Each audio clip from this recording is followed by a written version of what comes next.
Friends, welcome to my channel. ఈరోజు కథ నిజాయితీ పెళ్ళాం. రచన నారాయణ గారు. ఇక కథలోకి వెళితే ఇది అందరూ ఆలోచించవలసిన విషయం. అలాంటిదే ఈ కథలో కూడా ఒక విషయం జరుగుతుంది. అంటే పెళ్లి చూపులు నిశ్చితార్థం అయిన తరువాత పెళ్లి కొడుకు తాను చేసుకోబోయే వధువుకు పరీక్ష పెడతాడు. ఆ పరీక్ష ఏమిటి? ఆ పరీక్షలో వధువు పాస్ అయ్యిందా? ఎలా పాస్ అయ్యింది? ఆమె ఏం చేసింది? తెలుసుకోవాలంటే ఈ కథను చదవండి. మురళి తన పెళ్లి పత్రిక ఇస్తుంటే అతని స్నేహితులు ఆశ్చర్యపోయారు. ఉండదా మరి? 4-5 చోట్ల పెళ్లి చూపులకు వెళ్ళొచ్చి అందులో కొంతమందిని ఓకే చేసిన తర్వాత సడన్గా ఓకే చేసిన వారందరినీ వద్దని నిరాకరించాడు మురళి. ఒక అమ్మాయితో పెళ్లి కుదుర్చుకొని ముహూర్తం కూడా ఖాయం చేసుకున్న తర్వాత ఆ అమ్మాయిని కూడా చేసుకోనని చెప్పి పెళ్లి క్యాన్సిల్ చేశాడు. ఇది చాలా తప్పురా అని ఎంతమంది చెప్పినా ఒప్పుకోలేదు. అలా ఎందరో అమ్మాయిలను చూసి మొదట ఓకే చేసి ఆ తర్వాత వద్దు అనడానికి కారణం ఏమిటని అందరూ అడిగారు.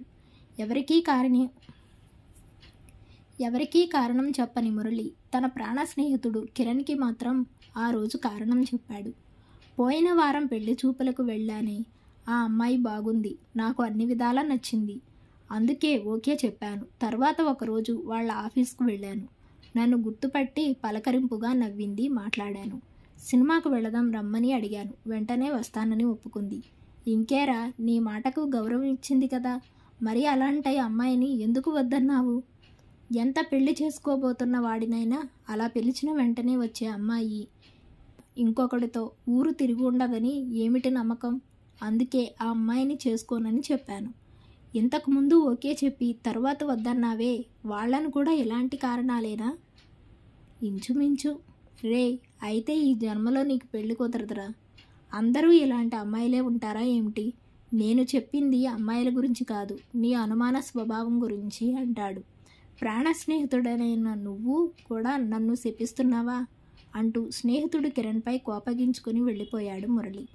అలాంటి మురళి ఈసారి చూసిన అమ్మాయి బాగా నచ్చిందని పెళ్లి పత్రికతో పిలవడానికి రావటం మరి అందరినీ ఆశ్చర్యంలోకి తోయదా? మరి ఈసారి పెళ్లికి ఓకే చెప్పటమే కాకుండా పెళ్లి పత్రిక వరకు వచ్చావు, ఎలా అని ప్రాణ స్నేహితుడు కిరణ్ అడిగినప్పుడు, నేను పెట్టిన పరీక్షలో ఈ అమ్మాయి గెలిచింది అన్నాడు మురళి.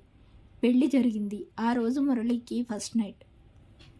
నర్మదా, మన దాంపత్య ప్రయాణాన్ని మొదలు పెట్టడానికి ముందు నీ నుండి నాకు ఒక విషయం తెలియాలి.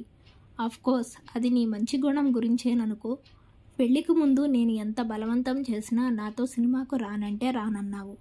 ఎందుకు అలా చెప్పావో నాకు తెలుసుకోవాలనుంది అని అడుగుతాడు. పెళ్లి చూపులకు వచ్చి మేము నచ్చామని చెప్పి పెళ్లి ఖాయం చేసుకొని ముహూర్తాలు పెట్టుకున్న తర్వాత కొందరు మగవారు ఏవేవో కారణాలు చెప్పి పెళ్లి క్యాన్సిల్ అని చెబుతున్నారు అని చెప్పింది నర్మద.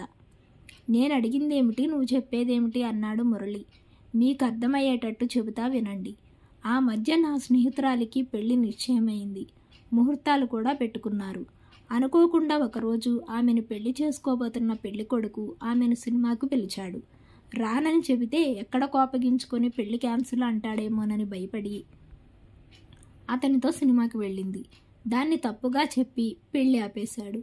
అవునా అని ఆశ్చర్యం నటించాడు మురళి. అవునండి, నాకు కూడా అదేలాగానే జరిగింది. అవునండి, నాకు కూడా అదేలాగా జరిగింది. నన్ను పెళ్లి చూపుల్లోనే ఓకే చెప్పేసి ముహూర్తాలు కూడా పెట్టుకున్న తర్వాత ఒకరోజు అతను ఫోన్ చేసి బీచ్కి వెడదాం రమ్మన్నాడు. పెళ్లి కాబోయే వాడితోనేగా వెళ్ళేది అనుకుంటూ నేను వెళ్ళాను. అది తప్పట, పెళ్లి క్యాన్సిల్ చేశాడు. అప్పుడు ఒక నిర్ణయానికి వచ్చాను. పెళ్లి కుదిరినా ముహూర్తం పెట్టినా పెళ్లి చేసుకోబోతున్న మొగుడితో పెళ్లికి ముందు ఎక్కడికి వెళ్ళకూడదు, అసలు మాట్లాడనే కూడదు. అందరూ మగవాళ్ళు అలాగే ఉంటారని నేననడం లేదు. నా జాగ్రత్తలో నేనుండాలి కదా.